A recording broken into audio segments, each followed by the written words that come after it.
Vamos a dar comienzo a la jornada del día de hoy.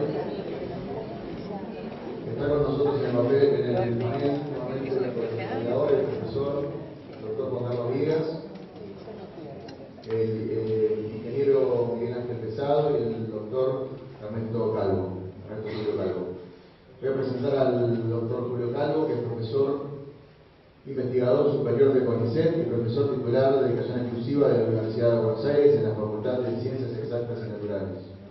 Es director del Instituto de Química de los Materiales, Ambiente y Energía en Quimay. Es licenciado en Ciencias Químicas de la Universidad de Buenos Aires, 1975, y doctor en Ciencias Químicas de la Universidad Nacional de La Plata, 1979. Ha obtenido diversos premios y reconocimientos, entre ellos John Simon Guggenheim Award, Estados Unidos en el año 2000, Medalla Mérito Conex 2003 en Ciencia y Tecnología, Premio Umpresid por Innovación Tecnológica en el año 2003, Premio Innovat por Investigación Aplicada en Nanocatálisis 2008, ha sido miembro y luego presidente de la Comisión de Ciencias Químicas del CONICET 2003-2004, miembro y presidente del Comité de Bioelectroquímica de la Sociedad Internacional de Electroquímica ICE, actualmente vicepresidente de la Sociedad Internacional de Electroquímica ICE 2009-2011.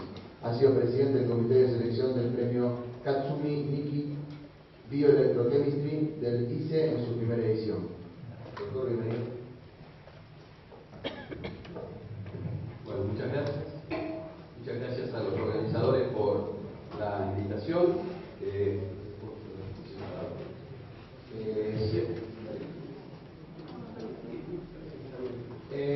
Ciertamente es un auditorio, digamos, diferente a lo que yo estoy acostumbrado.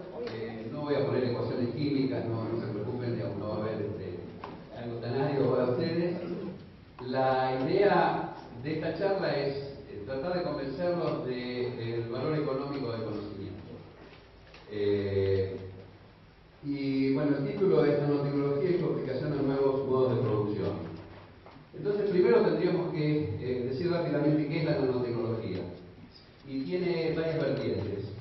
Los físicos reivindican a Richard Feynman, que dijo: todavía hay mucho lugar en el fondo, y no manejaba un colectivo, sino que lo que estaba diciendo era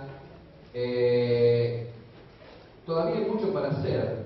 Y él lo que dijo es que desde los átomos y las moléculas podemos construir máquinas, y las podemos hacer cada vez más pequeñas. Si ustedes piensan en las computadoras o en cualquiera de los gadgets que utilizan, teléfonos celulares, tablets, cada vez son más chicos. Los teléfonos celulares, digamos, yo iba a traer uno, me dio vergüenza que, digamos, el primer teléfono celular era muy grande, no cabía en la mano, y ahora no solamente son más chicos, sino que hacen muchísimas cosas.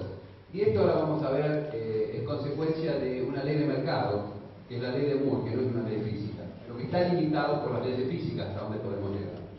Así que esta fue la primera expresión de que se puede miniaturizar hasta llegar a átomos y las moléculas, y que no hay ninguna ley física que impida hacerlo, hacer máquinas tan pequeñas como eso. Por otro lado, hay otra vertiente, que es: después de la Guerra Fría se produce en Estados Unidos una reunión importante entre la academia, el gobierno y las industrias para ver qué hacer con la química, ya que la química había hecho armas químicas, había contaminado, pero los químicos son los que pueden realmente descontaminar y resolver ese tipo de problemas que la química creó. Por ejemplo, moléculas que son tan estables que llegan hasta la estratosfera y pueden destruir la capa del ozono, ¿cierto? Los químicos pudieron entender el mecanismo, cómo ocurre eso. Y a partir de ahí aparecen dos fenómenos. Uno se llama nanotecnología y el otro química verde.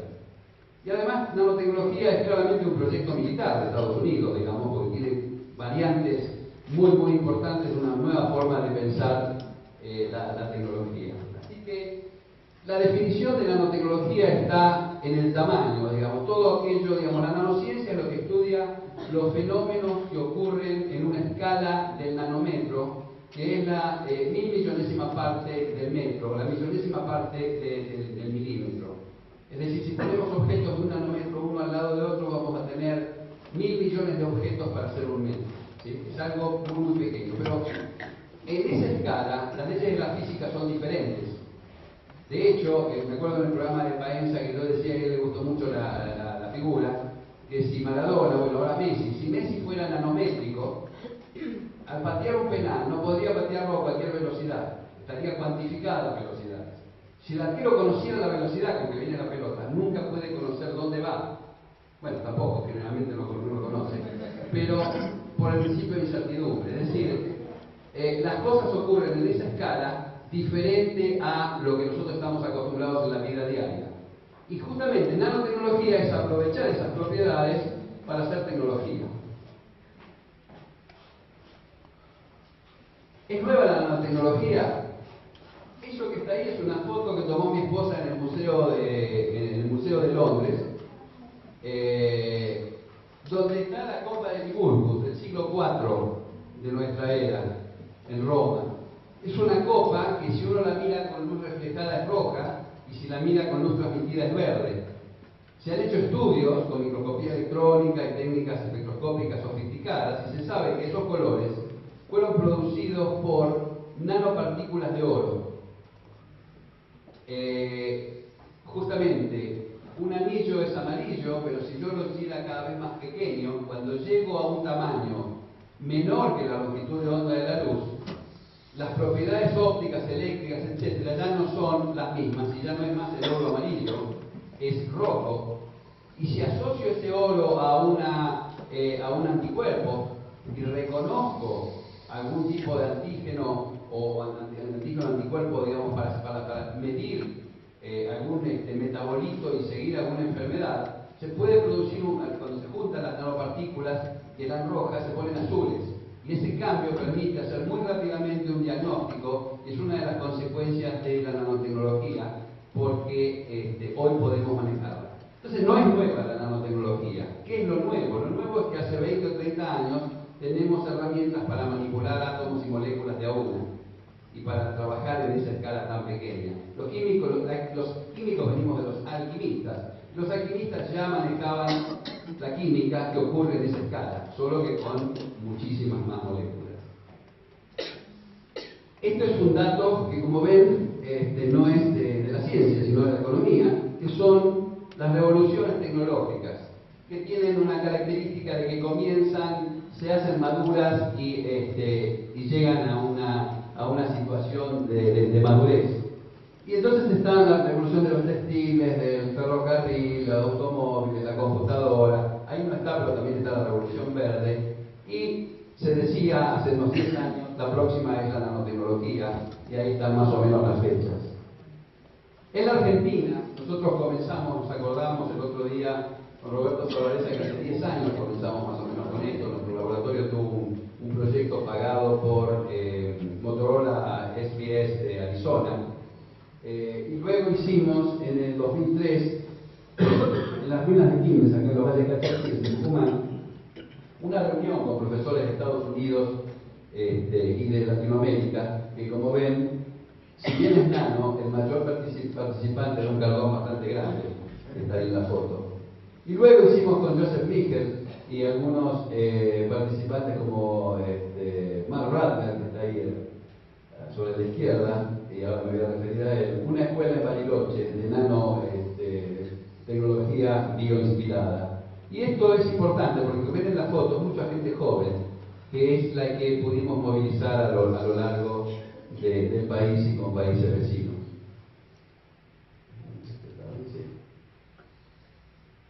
La ley de Moore, como decía, es una ley de mercado.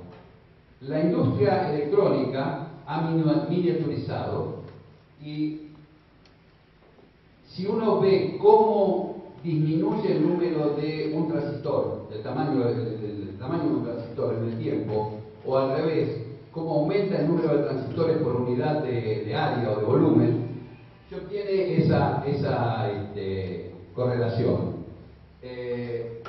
Moore fue uno de los fundadores de Intel y en el año 1965 mostró esta correlación. En la zona roja, lo que se ve ahí es justamente el lugar donde las leyes del mercado se enfrentan con las leyes de la física y de la química.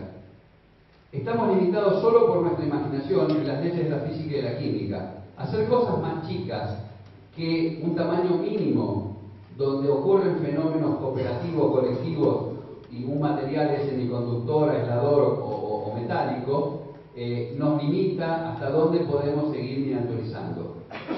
Hoy la industria tiene un límite que está más o menos en los 15 nanómetros del tamaño del transistor, que lleva a que, si ustedes van y siguen la saga de los distintos microprocesadores, Pentium y demás, van a ver que cada vez tienen más y más componentes, cada vez tienen más prestaciones, pero también cada vez es más difícil extraer calor del chip, y cada vez es más difícil que no haya lo que se llama crosstalk, o sea que se confundan señales de un transistor a otro por el tamaño pequeño.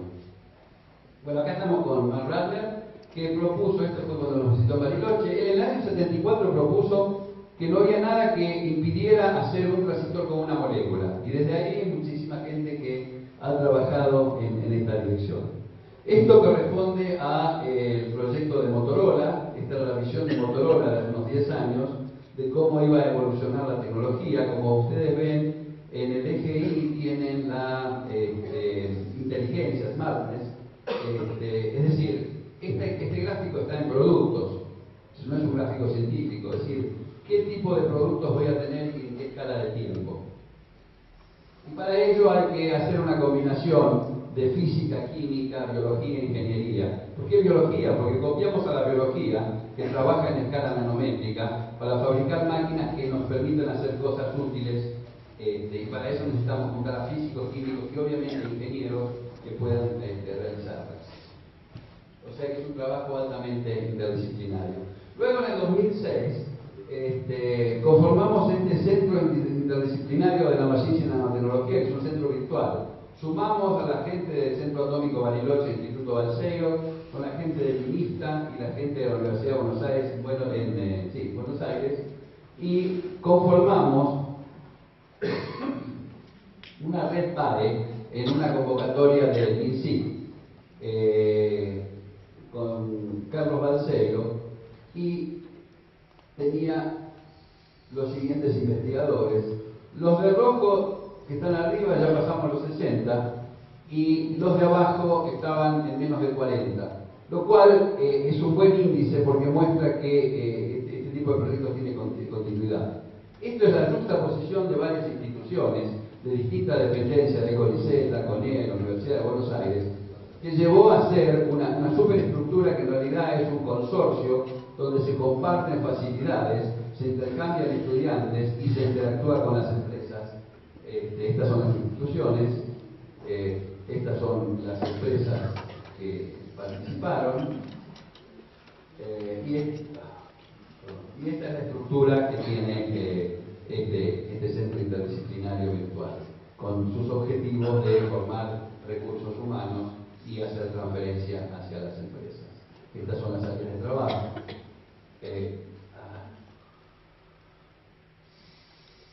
Lo próximo que les quería comentar es un contrato que tuvo nuestro laboratorio con PPG Industries de Pittsburgh para explorar la posibilidad de hacer un material en escala nanométrica que reflejara la luz a cierta temperatura. ¿Por qué? Es mucho más caro refrigerar en verano en Arizona que calentar en invierno aún en latitudes frías. Y lo que se quería tener es un material que, si uno pinta un techo, por ejemplo, a cierta temperatura, ese material se transforma en metálico y entonces la luz se refleja y por lo tanto se ahorra energía porque no hay que enfriar. Esta empresa, PPG, ustedes pueden ver talleres en la Argentina donde se pintan autos. BASF y PPG son los mayores productores de pinturas para los autos, que cuando se lo propusieron hicieron que las pinturas no sean más con solventes orgánicos, sean acuosas. Y para eso pusieron a cientos de químicos a trabajar y en pocos años lo lograron. Es una empresa de 40.000 empleados. ¿Por qué? Nos contrató en la Universidad de Buenos Aires en el CONICET.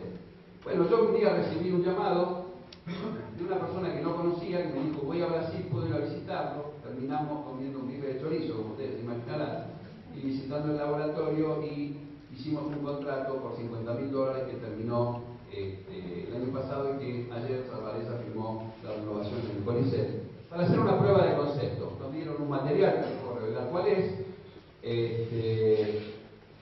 y nos preguntaron si podíamos estudiar justamente si con ese material se podía hacer una pintura, o sea que hiciéramos un estudio básico.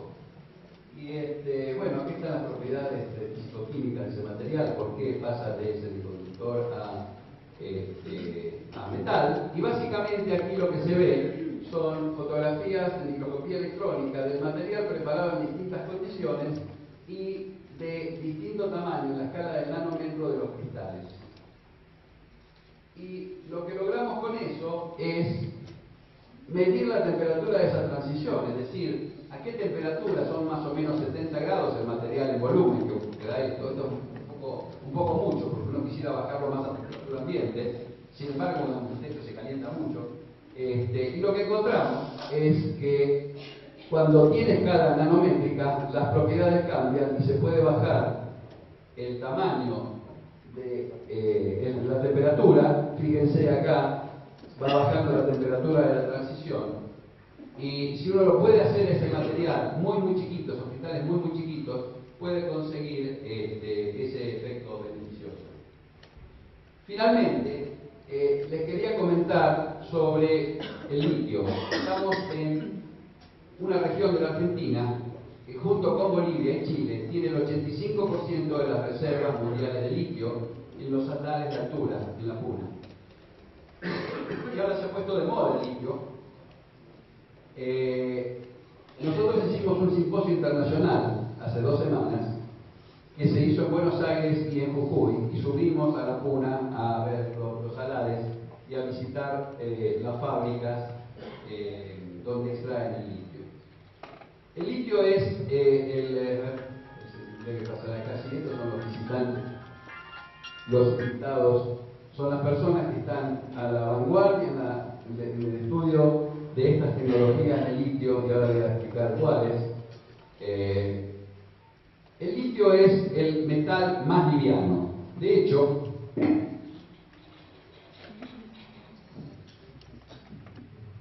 esto es litio fabricado en Santa Fe por una pequeña empresa, que es un spin-off de CONICET, por electrólisis de sales de litio que se obtienen en la Puna. Es el metal más liviano. Esto es más liviano que el agua, y la idea es que si uno hace una batería de litio y puede poner electrones, puede poner electricidad en un metal muy liviano, la cantidad, y además puede obtener mucha energía de eso, la energía por unidad de peso, por kilogramo, es muy grande. Y si uno quiere hacer un auto eléctrico, esto es lo que necesita. Los autos eléctricos fueron antecesores de los autos de combustión interna. De hecho, en 1900, en Londres y en Nueva York, había más autos eléctricos que autos a combustión interna. ¿Por qué ganó Henry Ford? La respuesta es muy simple, porque el auto llevaba un elefante. La batería de plomo ácido, que era la tecnología que en ese momento era la única disponible, pesaba más que el auto. Hoy tenemos una pequeña batería de plomo ácido para prender las luces, el encendido, pero no para mover el auto. El petróleo lo que tiene es, por unidad, por kilogramo, tiene muchísima energía. Y por lo tanto podemos mover una locomotora o un avión, aunque nos parezca siempre mentira cómo ese enorme bicho sube, puede dar la energía para subirlo. Si queremos hacer un auto eléctrico, y eso tiene consecuencias importantes por una cuestión de ambiente, etc., necesitamos tener una batería liviana.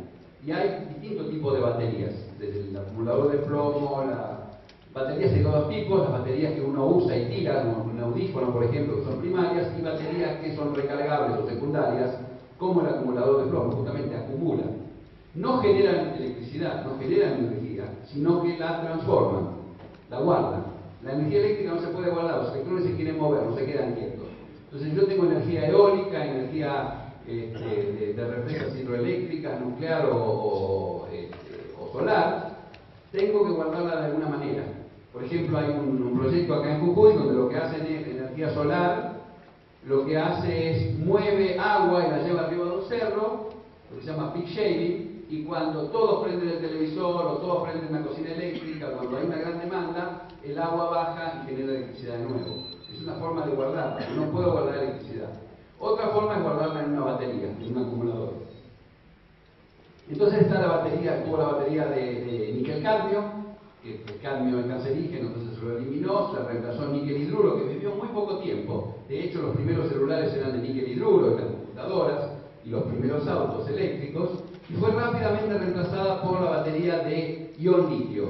La batería de ion litio es la batería que usamos en celulares, iPads, computadoras, todo ese tipo de dispositivos, y es una tecnología madura, desarrollada por Sony, que justamente ayer escuché que el gobierno ha dado un subsidio de 7 millones de pesos para establecer una fábrica de baterías en Catamarca, para hacer baterías para este tipo de cosas que son ion litio. Este no es un proyecto tecnológico, es un proyecto industrial muy importante, es dar mano de obra y es ensamblar, como ensamblar televisores en Tierra del Fuego, es armar algo, que por supuesto las primeras van a funcionar mal, la gente tendrá que aprender a hacerlo, pero lo que nos interesa a nosotros es un paso más hacia el futuro de desarrollar una tecnología que no existe, que es la de baterías de litio-aire. Estas fueron propuestas en 1996, en los últimos 2 años hay una explosión de publicaciones científicas, porque es una batería que, ahora voy a describirla, pero antes de entrar en el tema de la batería voy a comentar algo sobre el litio. Fíjense, el litio ¿dónde está en el mundo? Está en general en altitudes con actividad volcánica y cuencas endorreicas que no vierten hacia el mar, y en salares. También está en minerales como el espodumeno, que se explotó mucho en Córdoba, pero ahí es un aluminosilicato y para extraerlo hay que romper uniones químicas, es mucho más caro. Acá está en salares. Y ustedes se fijan ahí, en la Argentina tenemos una zona de Catamarca, Salta, toda la zona del altiplano y Jujuy, en el Uyuni en Bolivia, que es la reserva más grande, y en Atacama en Chile.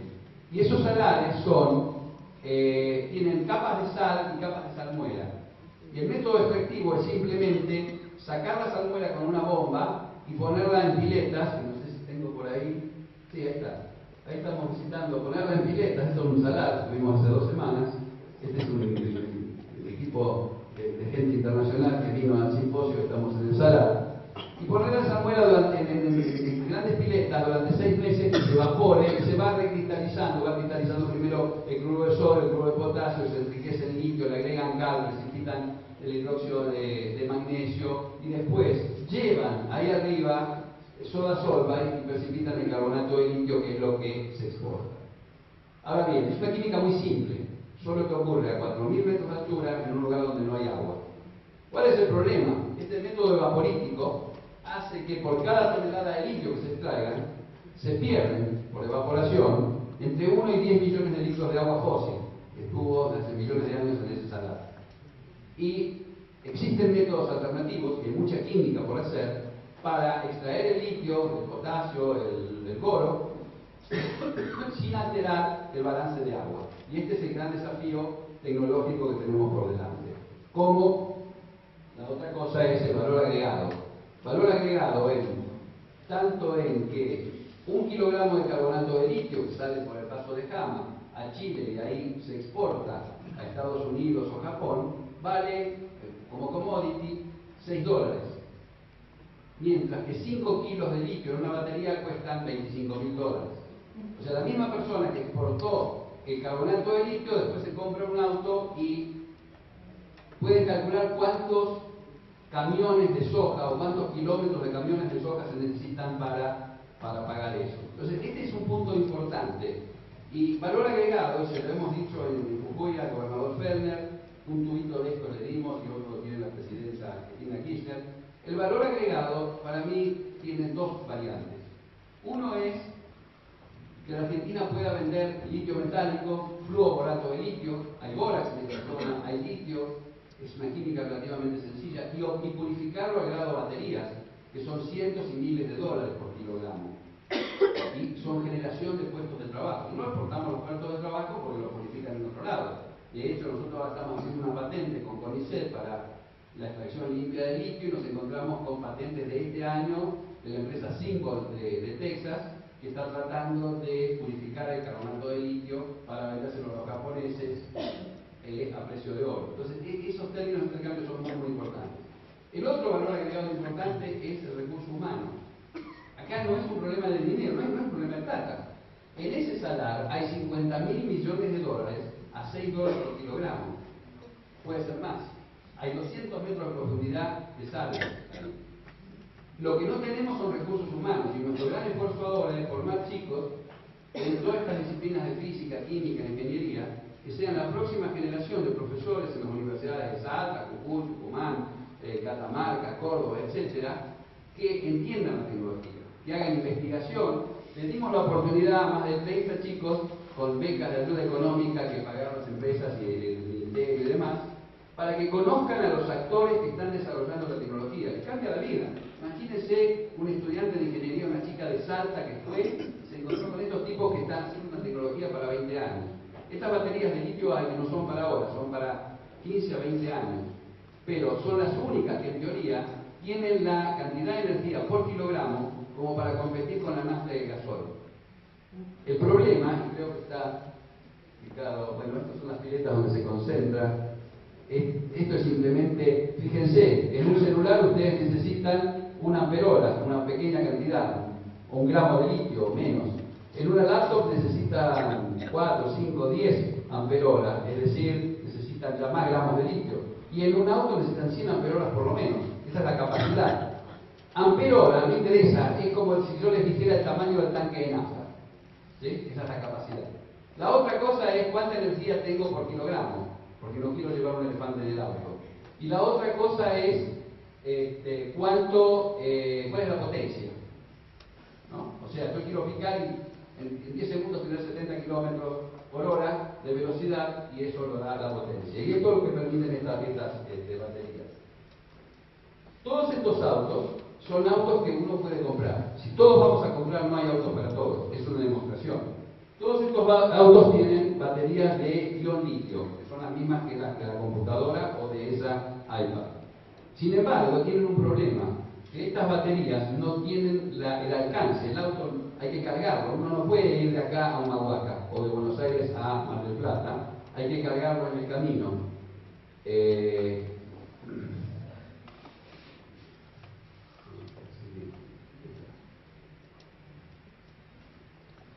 Esto es cómo funciona una batería de ion litio.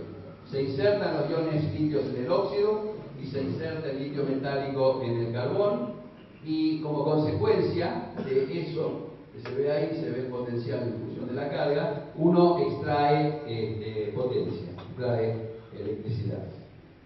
Y la nanotecnología ha permitido que cuando los cristalitos son muy pequeños, de tamaño nanométrico, nosotros podamos conseguir acumular mucho litio, insertar mucho litio en ese óxido o en ese grafito.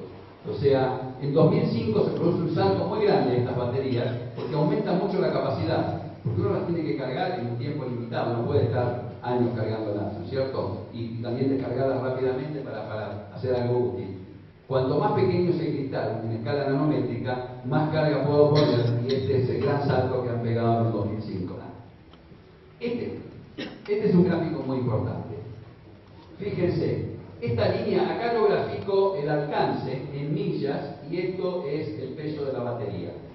El Departamento de Energía de Estados Unidos definió que un auto tendría que tener una batería de 200 kilogramos. O sea, saco el cárter, saco el tanque de nafta, no más diferencial, pongo una batería abajo de los asientos y tengo 4 motores, uno por cada rueda, porque da una cantidad de ventajas.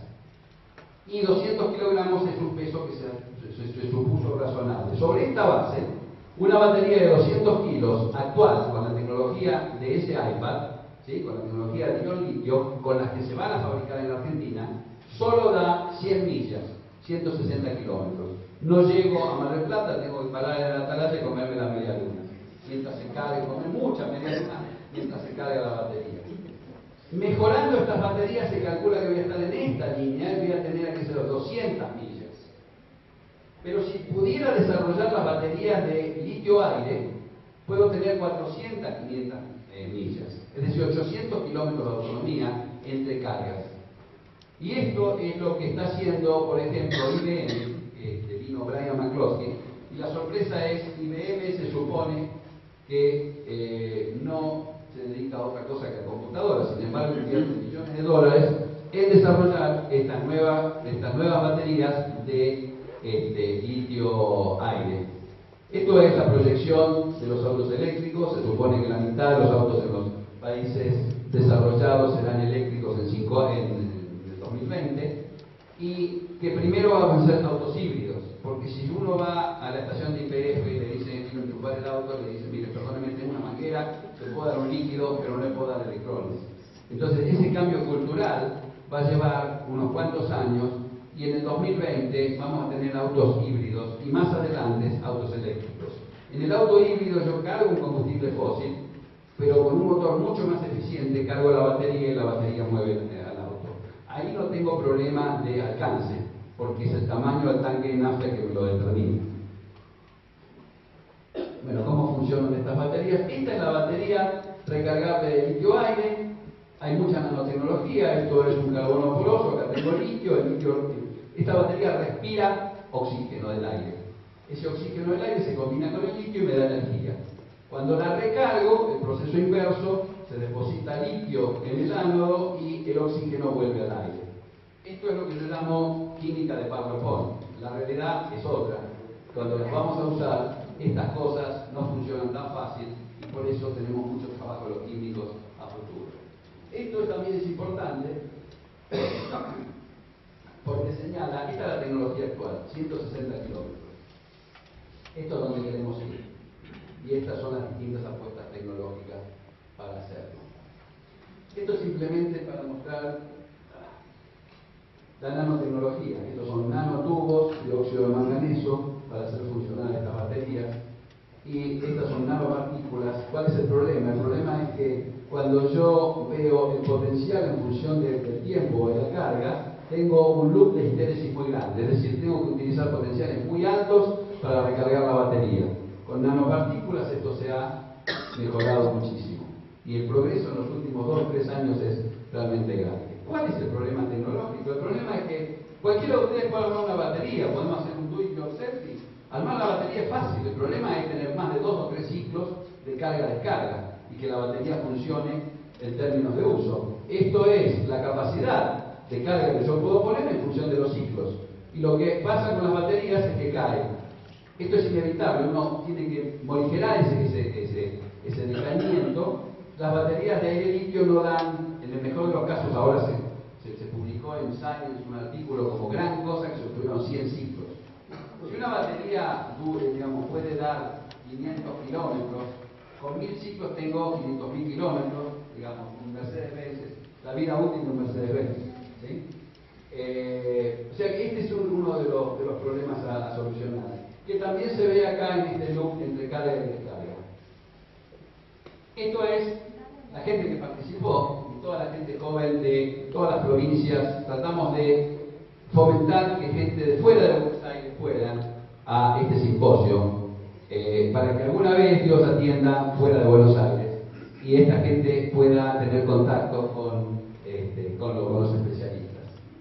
Y acá finalmente les muestro a algunos de Brian McCloskey de IBM Almaden con un chulo por allá arriba, Sanjeev Mukherjee de Northeastern University, bueno, los participantes, y uno, por acá está Ricardo Bronstein de la empresa que fabricó el litio. Realmente lo pasamos muy bien y nos quedamos muy impresionados sobre las posibilidades que tiene la Argentina y la región en esta tecnología y las posibilidades que hay para la gente joven de formarse, entender y transmitir este tipo de cosas. El resto es una decisión política que no está en nuestras manos. Muchas gracias.